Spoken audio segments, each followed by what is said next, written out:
రాష్ట్ర సమితితోని మేము మరి పొత్తు పెట్టుకున్నాం. వారు మాకు 2 సీట్లు కేటాయించడం జరిగింది.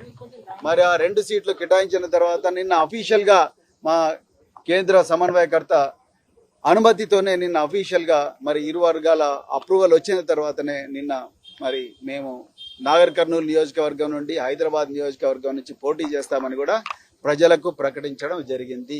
దాని తర్వాత విస్తృత కార్యకర్తల సమావేశం కూడా పెట్టడం జరిగింది. విధి విధానాల గురించి నిర్ణయించడం జరిగింది. కానీ అది తెలుసుకున్న మరి అది నచ్చని భారతీయ జనతా పార్టీ నరేంద్ర మోడీ ఇవాళ నాగర్ కర్నూలుకి వచ్చిండు, నిన్న హైదరాబాద్లో ఉన్నాడు. అది నచ్చని భారతీయ జనతా పార్టీ ఈ లౌకిక కూటమి, ఈ చారిత్రాత్మకమైన కూటమి ఏదైతే ఉన్నదో భారత రాష్ట్ర సమితి, అదేవిధంగా బహుజన్ సమాజ్ పార్టీ కూటమి, మరి రాజ్యాంగాన్ని రక్షించే కూటమి నచ్చని నరేంద్ర మోడీ అమిత్ షాల ద్వయం మా పార్టీ మీద ఒత్తిడి తీసుకొచ్చి ఈ కూటమిని రద్దు చేసుకోమని నన్నే ప్రెస్ కాన్ఫరెన్స్ పెట్టి చెప్పమన్నారు.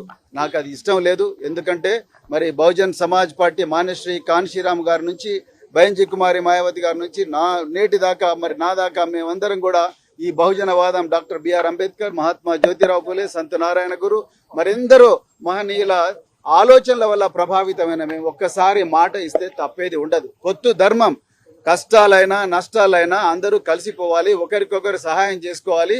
సో అదే విధంగా ఇద్దరు నడవాలి, ఎన్ని ఒడిదుడుకులు వచ్చినా కూడా నడవాలన్నదే పొత్తు ధర్మం. ఆ విధంగానే ఒప్పందం కుదిరింది.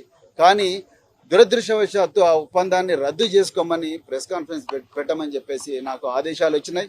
కానీ ఆ ఆదేశాలు నేను అమలు చేయదలుచుకోలేదు. ఎందుకంటే పొత్తు ధర్మంలో భాగంగా నేను కూడా మరి 26 సంవత్సరాల పోలీసు సర్వీసు, దేశం కోసం ప్రాణ త్యాగానికి కూడా సిద్ధమయ్యి నేను పనిచేసిన.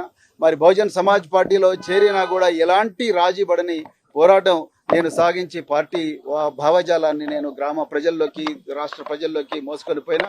కానీ అలాంటి వ్యక్తిని నేను ఒకసారి మరి ఒక పార్టీ రాష్ట్ర అధ్యక్షుడిగా మాట ఇచ్చిన తర్వాత ఈ బీజేపీ చేసే కుట్రలకు బీజేపీ రాజ్యాంగాన్ని రద్దు చేయాలన్న కుటిల పన్నాగాలకు తలొగ్గి నేను చేస్తే ఈ దేశంలో బహుజన ప్రజలకు నేను అన్యాయం చేసిన వాడిని అవుతా.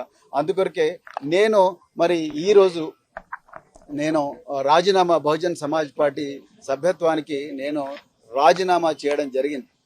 తెలంగాణ ప్రజలందరూ కూడా ఈ నిర్ణయాన్ని మరి స్వాగతించాలని చెప్పి నేను కోరుకుంటున్నా. నేను తెలంగాణలో బహుజన ప్రయోజనాల కోసం, అదేవిధంగా మరి తెలంగాణలో ఉండే బహుజన ప్రయోజనాల కోసం, దేశంలో రాజ్యాంగాన్ని రక్షించడం కోసం, లౌకికవాదాన్ని బతికించడం కోసమే నేను ఈ నిర్ణయం తీసుకున్నా. ఇంకొక ఉద్దేశంతో కాదు.